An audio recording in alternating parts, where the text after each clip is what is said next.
សួស្តីបងប្អូនអរគ្នាបាទថ្ងៃនេះមកជួបខ្ញុំបាទទៀតហើយមករយៈនេះខ្ញុំមានកិច្ចការរវល់ច្រើនទៅមើលអាជីវកម្មអត់ទៅបាទអត់មានពេលច្រើនក្នុងការធ្វើវីដេអូទេហើយដោយសារថ្ងៃនេះមានមិត្តភ័ក្តិរួមអាជីពកីឡាមួយម្នាក់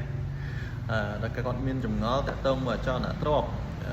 ហើយគាត់មកសួរខ្ញុំអញ្ចឹងខ្ញុំគិតថាវាល្អដែរក្នុងការchiaចំណេះដឹងទៅសាធារណៈចឹងខ្ញុំក៏ធ្វើវីដេអូនេះទៅដើម្បីចែកចម្លែកចំណេះដឹងខ្លះទៅកាន់បងប្អូនតែគាត់មិនទាន់បានដឹងណាបាទគាត់សួរខ្ញុំថាអ្វីទៅជាហៅថាប្លង់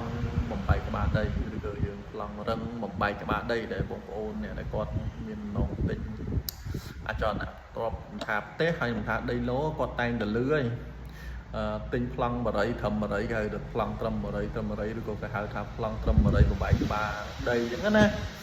តើប្លង់នឹងជាប្លង់ប្រភេទអីបាទបច្ចុប្បន្ននេះខ្ញុំសរុបវាទៅវិញទៅថាបច្ចុប្បន្ននេះប្លង់បំបែកក្បាលដីខ្ញុំគិតថាវាជាប្លង់រឹងទាំងអស់ទៅចោះព្រោះឥឡូវបានខាងរដ្ឋគេព្យាយាមធ្វើប្លង់នៅក្នុងប្រទេសកម្ពុជាជាប្លង់រឹងអស់ហើយយើងអត់លើកប្លង់ទុនមកចូលក្នុងហ្នឹងទេខ្ញុំនិយាយតែប្លង់រឹងឯងខ្ញុំនិយាយតែប្លង់រឹងបំបែកក្បាលដី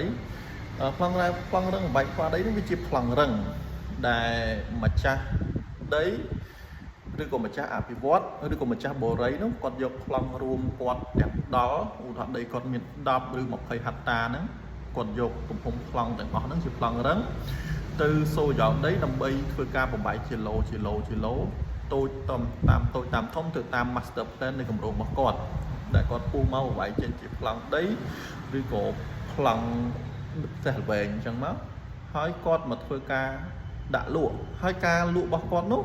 គឺគាត់លក់ចេញជាកិច្ចសន្យាទិញលក់ហើយដល់ពេលប្លង់ដែលគាត់ប្របែកនោះនៅឈ្មោះគាត់នៅឡើយមានន័យថាដោយតាមម្ចាស់គម្រោងគាត់ឈ្មោះកប្លង់ដីដែលគាត់ប្របែកនេះឈ្មោះកដែលជាឈ្មោះគាត់ជាម្ចាស់កម្មសិទ្ធិនៅពេលដែលគាត់ប្របែកជាឡូទូចនោះនៅតែឈ្មោះកដដែលអត់ទាន់ចេញជាឈ្មោះម្ចាស់ផ្សេងនោះទេអញ្ចឹងមានថាគាត់ជាម្ចាស់ដីហ្នឹងដែលគាត់ធ្វើការអនុវត្តនៅឈ្មោះគាត់ឡើយហើយគាត់ធ្វើការយកដីដែលគាត់ពុះវាយជាឡូនោះឬក៏ជាផ្ទះល្វែងនោះមកលក់ឲ្យអតិថិជនដែលគាត់លក់ត្រឹមតែជាកិច្ចសន្យាទិញលក់មកកាន់អតិថិជនពីឧទាហរណ៍គាត់មានឈ្មោះក្រុមហ៊ុនពីក្រុមហ៊ុនមកអតិថិជនឬគាត់ធ្វើដោយខ្លួនគាត់ពីខ្លួនគាត់ឧទាហរណ៍គាត់ឈ្មោះកអញ្ចឹងទៅអតិថិជនឈ្មោះខអញ្ចឹងតែម្ដងបាទអាហ្នឹងគឺដែលយើងហៅថាជាប្លង់បំបែកក្បាលដីអញ្ចឹងតើតើមួយប្លង់បំបែកក្បាលដីមានតែប៉ុណ្្នឹងទេគេហៅប្លង់បំបែកក្បាលដីប៉ុន្តែខ្ញុំបញ្ជាក់បន្តិចប្លង់បំបែកក្បាលដីជាប្រភេទប្លង់រឹងដែលបានចុះបញ្ជីរួចជាស្រេចហើយម្ចាស់អភិវឌ្ឍគាត់យកទៅបំបែកប៉ុន្តែអ្វីដែលយើងទិញពីគាត់នោះគឺទិញជាកិច្ចសន្យាទិញលក់ដែលក្នុងប្លង់រឹងនៅឈ្មោះរក្សាឈ្មោះគាត់នៅឡើយហើយសំណួរបងប្អូនអាចសួរថាតើយើងអាចកាត់ឈ្មោះបានអត់យើងអាចកាត់ឈ្មោះបាននៅពេលដែលយើងទិញពីគាត់ទៅយើងអាចស្នើសុំបន្ថែមទៅលើកិច្ចសន្យាទិញលក់ហ្នឹងឲ្យគាត់ស្នើសុំឲ្យគាត់កាត់ឈ្មោះនោះមកយើងដិចអាហ្នឹងបើយើងកាត់ឲ្យយើងបង់ផ្ដាច់អញ្ចឹងយើងបង់ផ្ដាច់ទៅគាត់ទៅយើងយកប្លង់ហ្នឹងមកយើងស្នើសុំគាត់បង់កាត់ឈ្មោះតាមប្រព័ន្ធសូរយោដីទៅឲ្យកាត់ចូលឈ្មោះយើងទៅដើម្បីយើងការពារហានិភ័យថ្ងៃក្រោយផ្សេងៗអាចកើតឡើងអញ្ចឹងណាអញ្ចឹងយើងអាចធ្វើបានបាទប៉ុន្តែក្នុងបងប្អូនដែលមានតម្រូវការទិញអចលនទ្រព្យដែលជាមុខប្លង់បែកក្បាលដីនេះសូមធ្វើការពិនិត្យចែកឲ្យបានអន់ហើយច្បាស់លាស់បន្តិចបាទហើយសិក្សាបានស៊ីជម្រៅតិចណាបាទតើតើមួយប្លង់ប្រភេទហ្នឹងបាទអត់ច្បាស់អីអាចយើងសិក្សាសួរបន្ថែមទៅដូចជាមន្ត្រីក្នុងតំបន់អាជ្ញាធរដែនដីអញ្ចឹងណាបាទឲ្យបានច្បាស់លាស់បន្តិចមុននឹងទិញប្លង់ហ្នឹងបើទៅតើមួយទិញគម្រោងអីសូមសិក្សាមើលគម្រោងហ្នឹងថាគេមានភាពរឹងមាំទៅលើគម្រោងអត់មុនយើងកាន់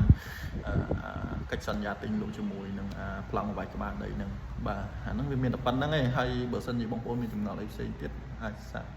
សួរខ្ញុំទៅតោះព្រោះខ្ញុំ